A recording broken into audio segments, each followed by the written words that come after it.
Very good. Do you think the woman's looking for the same thing? She knows what's happening? I mean, I think some do. The ones that are more fully engaged in the real game are aware, but I don't think that's the majority. Most of them are not aware. Most people are not really aware.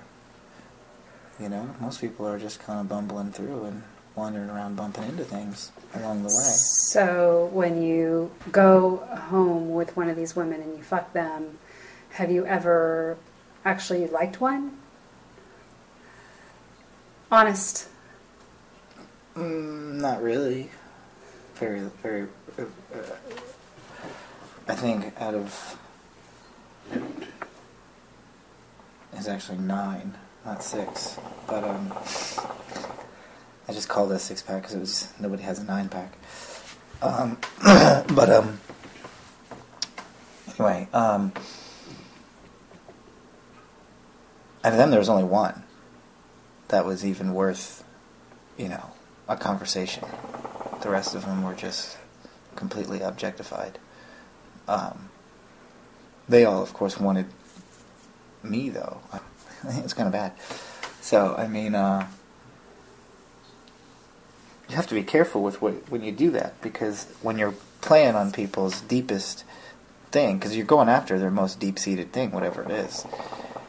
And, you know, nobody's a Fort Knox. Everybody's pretty much wears their heart on their sleeve. It doesn't take a private investigator or anything to figure this crap out, you know? It's pretty much just pay attention, listen, ask a couple of questions along the way. And mostly it's just paying attention. Let them talk. They'll tell you. You know, most of them can't help themselves within 5 minutes.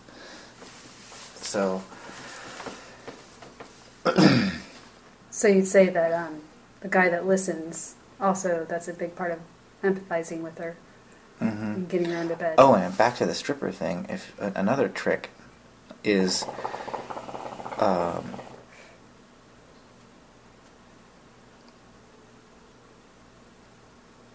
there's a bunch of them actually now that I think about it. But first of all, you don't need to go do the private dances with them at all to land them. That's totally not necessary.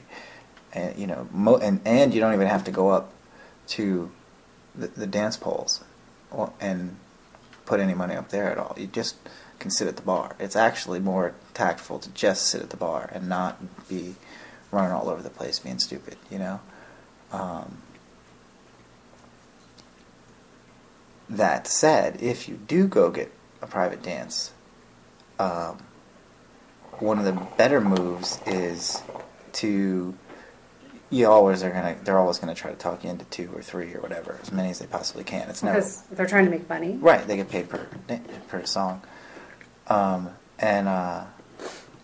so you let them dance for the first one or whatever. But then on the second song, just talk to them, pay for it, but just talk to them.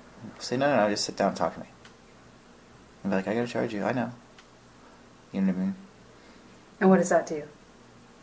Well, again, how many guys really do that? I don't know. Very few. And you're giving a shit, or at least trying to, pretending to, and you're, if nothing else, you're mining for data, you know, to figure out if there is an angle. I mean, you gotta at least do some due diligence along the way and figure out, you know, like I said, first find out who's even workable from the bartender, and then go after those. But then you still got to talk to them and figure out, you know, whatever it is you're going to be exploiting, you know, and you got to let them tell you, you know, and so. All right. You heard it from the mouth of a typical male.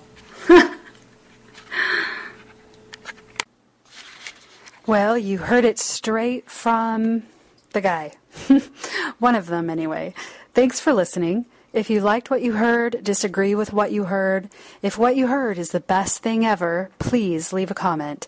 This was brought to you by NOFS.org, the National Organization for Sensual Safety.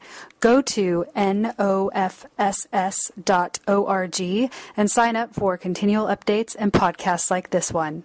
Until next time, have a delicious life, but be safe doing it.